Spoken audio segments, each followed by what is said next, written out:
నేడు కొత్తగూడెం మున్సిపాలిటీలో అవిశ్వాస పరీక్ష జరగనుంది. గత నెలలో 22 మంది బీఆర్ఎస్ కౌన్సిలర్లు కలెక్టర్కు అవిశ్వాస నోటీస్ ఇచ్చారు.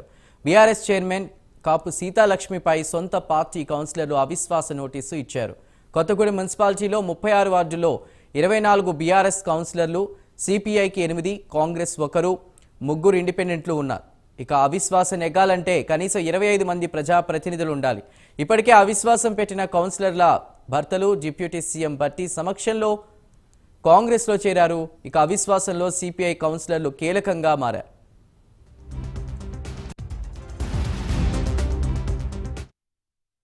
అందరికీ నమస్కారాలు. ఈరోజు మన కొత్తగూడెంలో మన వనమా వెంకటేశ్వరరావు గారి చేతుల మీదుగా ఈ యొక్క వీకేర్ హాస్పిటల్ ఓపెన్ చేయడం చాలా సంతోషంగా ఉంది.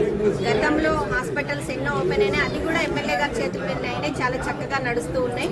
అదేవిధంగా ఈ వీకేర్ హాస్పిటల్ కూడా చక్కగా నడవాలని భగవంతుడిని మనస్ఫూర్తిగా కోరుకుంటూ వారికి శుభాకాంక్షలు తెలియపరుస్తా ఉన్నాను. ఇందాకల పాషా గారు చెప్పారు, 50 పడకలతోటి ఈ యొక్క హాస్పిటల్ రన్ అవుతుంది. మిడిల్ క్లాస్ వాళ్ళకు కూడా మేము అందుబాటులోనే సేవలు అందిస్తామని చెప్పారు. వారికి అభినందనలు తెలియపరుస్తూ మేము వారికి ప్రత్యేకమైనటువంటి శుభాకాంక్షలు తెలియపరుస్తా ఉన్నాము. ముందుగా అందరికీ నమస్కారాలు. ఈరోజు మన కొత్తగూడెంలో మన వనమా వెంకటేశ్వరరావు గారి చేతుల మీదుగా ఈ యొక్క వీకేర్ హాస్పిటల్ ఓపెన్ చేయడం చాలా సంతోషంగా ఉంది. గతంలో హాస్పిటల్స్ ఎన్నో ఓపెన్ అయినాయి, అది కూడా ఎమ్మెల్యే గారి చేతుల మీద అయినాయి, చాలా చక్కగా నడుస్తూ ఉన్నాయి. అదేవిధంగా ఈ వీకేర్ హాస్పిటల్ కూడా చక్కగా నడవాలని భగవంతుడిని మనస్ఫూర్తిగా కోరుకుంటూ వారికి శుభాకాంక్షలు తెలియపరుస్తా ఉన్నాను. ఇందాకల పాషా గారు చెప్పారు, 50 పడకలతోటి ఈ యొక్క హాస్పిటల్ రన్ అవుతుంది. మిడిల్ క్లాస్ వాళ్ళకు కూడా మేము అందుబాటు. ఇక నేడు కొత్తగూడెంలో అవిశ్వాస పరీక్షకి సంబంధించిన పూర్తి డీటెయిల్స్ ని మా ప్రతినిధి రజనీకాంత్ అందిస్తారు. రజనీకాంత్. చందు, కొత్తగూడెం మున్సిపాలిటీలో అవిశ్వాస పరీక్షకు మరి కాసేపట్లో పరీక్ష సమయం ఇచ్చారు కలెక్టర్ ప్రియాంక. దీనికి సంబంధించి గత 2018 సంవత్సరంలో కొత్తగూడెం మున్సిపాలిటీకి జరిగిన ఎన్నికల్లో 36 వార్డులకు గాను 24 వార్డులలో బీఆర్ఎస్ కౌన్సిలర్స్ విజయం సాధించారు. అదే సమయంలో సిపిఐకి సంబంధించిన 8 మంది కౌన్సిలర్స్ కూడా విజయం సాధించారు. ఒకరు కాంగ్రెస్ కౌన్సిలర్స్, మరో 3 ఇండిపెండెంట్లు కూడా ఈ సందర్భంగా గెలిచారు. ఆ తర్వాత కాపు సీతామహాలక్ష్మి అతనికి చైర్మన్ గా ఎంపిక చేశారు. ఆ సందర్భంగా అప్పటి నుంచి కూడా కౌన్సిలర్స్ తో అంటిముట్టినట్టు ఉంటుంది. కౌన్సిలర్స్ కి వర్కుల విషయంలో కూడా నిధుల విషయంలో ఈ నిధుల పంపకం విషయంలో కూడా కొంచెం పక్షపాత ధోరణి అవలంబిస్తుందంటూ మాత్రం కాపు సీతామహాలక్ష్మిపై గడిచిన 3-4 సంవత్సరాలుగా కూడా కౌన్సిలర్స్ అంతా ఆమెపై గుర్రుగా ఉన్నారు. 4 ఏళ్ల పరిమితి పూర్తయిన తర్వాతనే కౌన్సిల్ సమావేశం సంబంధించి అవిశ్వాసం పెట్టనున్న నేపథ్యంలో మాత్రానికి 4 సంవత్సరాల పాటు కూడా కౌన్సిలర్స్ అంతా వెయిట్ చేశారు. గత నెల 23వ తేదీన ప్రియాంక జిల్లా కలెక్టర్ కు 22 మంది బీఆర్ఎస్ పార్టీ సంబంధించిన సొంత పార్టీకి సంబంధించిన కౌన్సిలర్సే చైర్మన్ కాపు సీతామహాలక్ష్మి అవిశ్వాస తీర్మానాన్ని నోటీస్ ఇచ్చారు. నోటీస్ ఇచ్చిన నేపథ్యంలో ఈ రోజు అవిశ్వాస తీర్మానం కూడా జరగనుంది.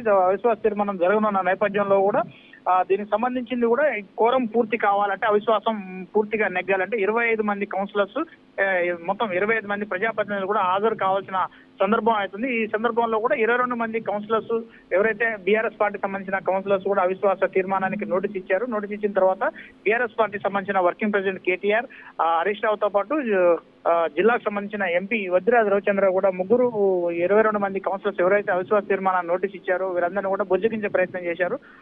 ఆమెనే కొనసాగించాలి, కాపు సీతామహాలక్ష్మినే చైర్మన్ గా కొనసాగించాలని చెప్పడంతో మాత్రానికి ఒకసారిగా 22 మంది కౌన్సిలర్స్ ఎవరైతే అవిశ్వాస తీర్మానానికి నోటీస్ ఇచ్చిన కౌన్సిలర్స్ ఉన్నారు, వాళ్ళకి సంబంధించిన భర్తలు, కొంతమంది కౌన్సిలర్స్ కూడా గడిచిన వారం రోజుల క్రితం డిప్యూటీ సీఎం బట్టి విక్రమార్కను కలిసి కాంగ్రెస్ పార్టీలో చేరడం జరిగింది. కాంగ్రెస్ పార్టీలో చేరడంతో మాత్రం ఒక్కసారిగా ఉత్కంఠ నెలకొందని చెప్పవచ్చు. దీనికి సంబంధించిన కూడా ఈ రోజు జరగబోయే అవిశ్వాస పరీక్షకు ఇటీవల జరిగిన అసెంబ్లీ ఎన్నికల్లో సిపిఐ పార్టీ సంబంధించిన 8 మంది కౌన్సిలర్స్, 5 కౌన్సిలర్స్ బీఆర్ఎస్ పార్టీలో చేరారు. ఈ అవిశ్వాస తీర్మానం సందర్భంగా వీరంతా కూడా 5 కౌన్సిలర్స్ కూడా బీఆర్ఎస్ చేరిన 5 కౌన్సిలర్స్ కూడా అవిశ్వాస తీర్మానం నోటీసులో సంతకాలు చేశారు. కానీ మాత్రం వాళ్ళంతా ఇప్పుడు బీఆర్ఎస్ పార్టీ మంత్రాలు జరపడంతో 5 కౌన్సిలర్స్ కూడా చైర్మన్ శిబిరం సీతామహాలక్ష్మి శిబిరంలో చేరిపోయారు.